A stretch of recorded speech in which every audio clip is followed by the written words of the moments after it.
നിനക്ക് നന്മയുണ്ടാകണമെന്ന് നീ ആഗ്രഹിക്കുന്നതിനേക്കാൾ അധികം ആഗ്രഹിക്കുന്ന ദൈവത്തിന്റെ സന്നിധിയിലാണ് നീ വിളിച്ചപേക്ഷിക്കുമ്പോഴൊക്കെ നിനക്ക് സമീപസ്ഥനായിരിക്കുന്ന കർത്താവിന്റെ തിരുസന്നിധിയിലാണ്, പിതാവിന്റെ വലതുഭാഗത്ത് ഉപവിഷ്ടനായിരിക്കുന്ന ഈശോയുടെ സന്നിധിയിലാണ് നീ ഇപ്പോൾ ആയിരിക്കുന്നതെന്ന ബോധ്യത്തോടെ പ്രാർത്ഥിക്കാം.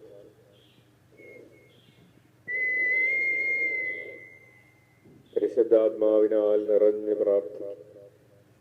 7 നിയോഗങ്ങൾ പ്രത്യേകമായി സമർപ്പിച്ച് പ്രാർത്ഥിക്കും. ഈശോയോട് കൂടെ ജീവിക്കുമെന്ന് ഉടമ്പടിയെടുത്ത് ജീവിതാവസാനം വരെ ഞാൻ എൻ്റെ ഈശോയോട് കൂടെ ജീവിക്കുമെന്ന് ഉടമ്പടിയെടുത്ത് പ്രാർത്ഥിക്കാൻ. എൻ്റെ സർവ്വ കഴിവുകളോടും കൂടെ ഞാൻ ഈശോയ്ക്ക് വേണ്ടി ജീവിക്കുമെന്ന് ഉടമ്പടിയെടുത്ത്